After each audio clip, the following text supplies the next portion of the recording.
ये माइक मैंने चिमटे में क्यों लगा रखा है? तो इस कपड़े से माइक में फ्रिक्शन होता है और वो फ्रिक्शन की आवाज आती है। अगर तुम इसको एक डिस्टेंस पे पकड़ के रखो अराउंड इतनी दूरी पे, तो तुम्हारी जो आवाज की क्वालिटी आएगी उसमें वो नॉइस कैप्चर नहीं होगा। तो खैर आज ये वीडियो मैं बना रहा हूँ इसलिए क्योंकि कल और परसों मेरा एक शूट है, प्रीमियम चॉकलेट्स वो सेल कर रहे हैं। नया नया ब्रांड है, 2 दिन का शूट है जिसमें कि मेरे को 12 वीडियोस रिकॉर्ड करनी है। उनकी सारी स्क्रिप्टिंग, उनका पूरा ब्रांड गाइडलाइन सारी मैंने देख ली है। उनके जो एक्चुअल स्क्रिप्ट्स थे उसमें भी मैंने चेंजेस उन्हें बताए हैं। इस वीडियो में ये कवर करने वालों में कि अगर तुम्हारा एक शूट है जो कि 2 दिन का है तो क्या क्या गलती बिगिनर्स करते हैं और तुम कैसे उनको अवॉइड कर सकते हो। तो बेसिकली ये तो पहली चीज है माइक। ये माइक है जो कि फाउंडर की रील्स जो रिकॉर्ड होनी है, जो ऑडियो रिकॉर्ड होनी है उसके लिए है। और ये वायरलेस होना जरूरी है क्योंकि डिस्टेंस कवर नहीं हो पाता है और थोड़ा प्रोफेशनल लगता है। ज्यादा का नहीं है, अराउंड 3,500-4,000 हजार में मिल जाता है ये। और माइक में एक खास बात यह है कि जब तुम आजकल ऑडियो की क्वालिटी तुम ना सिंपल फोन से भी रिकॉर्ड करोगे, बेस्ट क्वालिटी आ जाती है। उसमें जरूरत नहीं है इनिशियली 20-25 हजार का माइक खरीदने की। 2-3 हजार में डिस्टेक का ये वाला माइक है, ये आप ले सकते हो। सेकंड चीज जो मेरे पास है वो है ये कैमरा जिसमें मैं वीडियो रिकॉर्ड कर रहा हूँ। कैनन का M50 Mark II। ये मैंने अराउंड 5 साल पहले लिया था। फॉर्म फैक्टर बहुत छोटा है, मिररलेस है। इसमें लगा हुआ है एक 24 mm का प्राइम लेंस। ये क्रॉप फ्रेम कैमरा है और ये इतना अच्छा कैमरा है, मतलब ऐसा कभी नहीं हुआ है कि इस कैमरे ने मेरे को धोखा दिया हो। वीडियो के मामले में हो सकता है कि ये इतनी बेटर वीडियो से नहीं रिकॉर्ड कर पाता है। रिकॉर्डिंग हो रही है ना। और ये लाइट रिंग लाइट है। यूजुअली लोग रिंग लाइट सामने से यूज करते हैं। Ring light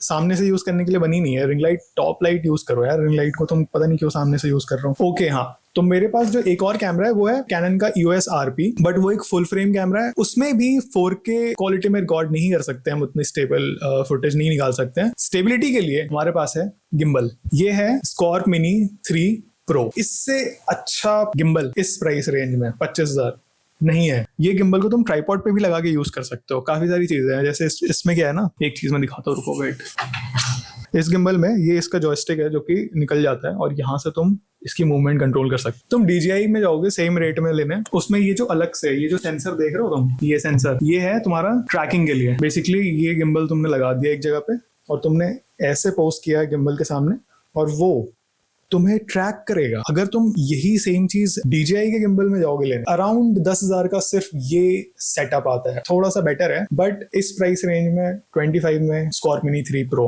best gimbal. एक और चीज है जो कि कल सुबह मेरे पास आने वाली है, वो एक Insta360 X5। वो मैं अपने लिए लेके जा रहा हूँ क्योंकि ये कैमरा तो मैं यूज कर रहा हूँ। और क्या क्या है मेरे पास इन कैमराज में, जो ये लेंसेज है वो DSLR के लेंसेज है और ये कैमरा मिररलेस है तो उनके लिए अडेप्टर्स आते हैं।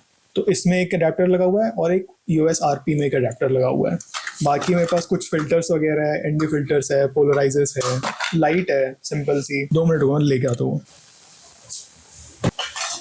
ये बैटरी आती है इसकी। ये बैटरी मेरे पास 2 है। ये सिंपल लाइट अगर तुम लगा दो ट्राइपॉड पे तो बेसिक हैंडी काम कर जाती है, मतलब इतना कुछ खास नहीं है। जस्ट इन केस मैंने ये लाइट रख ली है। बाकी मेरे पास एक ये लाइट है, अम्ब्रेला लाइट। ये सेटअप में करके तुम्हें कल दिखाऊंगा बट अभी के लिए बस इतना समझ लो मेरे पास गिम्बल है, 2 कैमरास है, 2-3 लाइट्स है और एक iPhone 16 है। इसके थ्रू जितनी वीडियोस मैंने रिकॉर्ड करी है कभी मैंने यूज नहीं करी है। 4K की क्वालिटी थोड़ी सी अपग्रेडेड दिखती है, थोड़ी सी बेटर दिखती है, बट अगर तुम सिनेमा कैमरा यूज करते हो और सिनेमा क्वालिटी देते हो, मतलब लॉग में शूट करके और फिर एडिट करते हो, कोई कंपैरिजन नहीं है।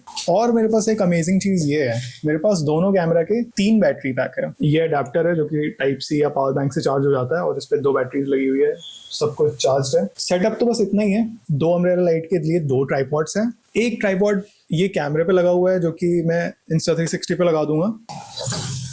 और जिसको लगता है ये काम आसान है, भाई ये देखो, ये 2-3 ट्राइपॉड्स हैं। ये सारा सामान मेरे को लेके जाना है गुड़गांव। एक चीज तो मैं दिखाना ही भूल गया, ये टेदर बोलते हैं पता नहीं, बस ये केबल है। ये केबल 5,000 रुपए की है। इसकी भी एक स्टोरी है। तो इसको पहले गिम्बल हटाओ वहां से। हाँ, लोग कहते हैं कि तुम यूज कर लो, वो Type-C केबल आता है 600-700 में, अल्फा वगैरह में लग जाता है, जो भी Type-C सपोर्ट करता है कैमरा, और वो उससे तुम बेहतर कर लो। बट उससे तुम्हारा कैमरे का मदरबोर्ड उड़ सकता है। कभी भी ये गलती मत करना क्योंकि कुछ तो सिस्टम होता है इसमें जो कि पावर आउटपुट कंट्रोल करता है। ये मेरे साथ एक बार हुआ है बट वो कैमरा सरप्राइजिंगली बच गया था, बट फिर उसमें आगे थोड़ी बहुत दिक्कतें आई थी। मैं तो उसके बाद से ही समझ गया कि यार ये अगर केवल 5,000 की है तो वर्थ इट है, ले लो, क्योंकि हो सकता है उसके बाद तुम्हारा 1.5 लाख का कैमरा बच जाए। तो ये केबल लेना बहुत ज़रूरी है। ऑल्सो ये केबल बहुत इंपॉर्टेंट है, क्योंकि जब तुम क्लाइंट का शूट कर रहे होते हो तो यूजुअली उनको दिख नहीं रहा होता है कि तुम क्या कर रहे हो। वो वीडियोस उनके सामने होंगी तो उनको दिखेगा कि तुम क्या शूट कर रहे हो। इतना सारा सामान लेके तुम मेट्रो पे जा नहीं सकते हो, उसके लिए फिर अलग से मेरे को कैब बुक करके जानी पड़ेगी गुड़गांव, वापस आओ ट्रैफिक में 2 घंटे अलग से वेस्ट करो। ऑल्सो मेरे पास एक लैपटॉप है जिसपे बाद में मेरे को वो 12 वीडियोस एडिट करके देनी होंगी।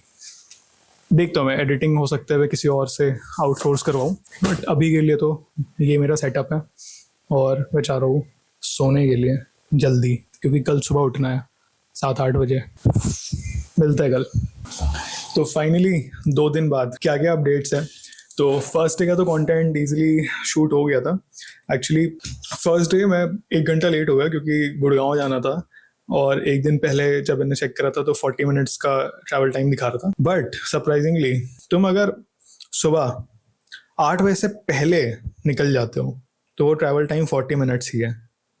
बट अगर तुम 8 बजे निकलते हो तो वो ट्रैवल टाइम 2 घंटे हो जाते हैं, और कोई कैब वाला एक्सेप्ट भी नहीं करता है। फिर वहां में गया, फिर वहां जाके मेरे को फैक्ट्री का टूर दिया, तो पूरा प्रोसेस बताया कि कैसे कैसे सारा फैक्ट्री में चीजें बनती हैं, उनको कैसे कैसे रिकॉर्ड करना है, क्या प्रोसेस होगा। उसके बाद हमने शूट किया है अराउंड 6 बजे तक। तो अब इतना सारा सामान लेके मैं ट्रैवल दोबारा नहीं करना चाहता था, तो मैंने अपना लाइट का सेटअप जो था वहीं रहने दिया, क्योंकि नेक्स्ट डे शूट करना ही था। और तुम मत करना ये चीज मेरे को पता था कि नेक्स्ट डे शूट करना ही करना है, तो मैंने सारा सामान वहां रहने दिया सिवाय अपना कैमरा और गिम्बल के। नेक्स्ट डे मैं पहुंचा हूँ आधे घंटे जल्दी, 9:30 बजे। आधे घंटे मस्त वहां पे धूप सेकी है, क्योंकि बारिश का मौसम हो रहा है, 2 दिन से बहुत ज्यादा बारिश हो रही थी। उसके बाद वहां पे हमने शूट करना स्टार्ट करा है कंटेंट। अराउंड उस दिन हमने 7-7:30 बजे तक शूट करा है, क्योंकि यूजुअली शूट जो होते हैं वो हमेशा लॉन्गर आवर्स तक रन हो ही जाते हैं। हाँ, तो उस दिन का जब शूट खत्म हुआ तो भयानक बारिश, गुड़गांव पूरा डूब गया है। मेरे को कैब जो ट्रैवल टाइम दिखा रहा था अराउंड 40 मिनट का और 250 रुपये, जब मैं वापस आ रहा था तो वो कैब हो गई थी 1200 से 1600 रुपए की, क्योंकि कोई कैब वाला एक्सेप्ट ही नहीं कर रहा था। 1200-1500 रुपए देके भी कोई एक्सेप्ट नहीं कर रहा था। पता नहीं क्या दिक्कत है, बारिश हो जाती है तो लोग गाड़ी बंद करके अपनी सो जाते हैं, क्या करते हैं। तो एंड में किसी रैपिडो में बाइक वाले ने एक्सेप्ट करी राइड, क्योंकि वो भी उसी डायरेक्शन में जा रहा था, और सरप्राइजिंगली बारिश रुक गई थी।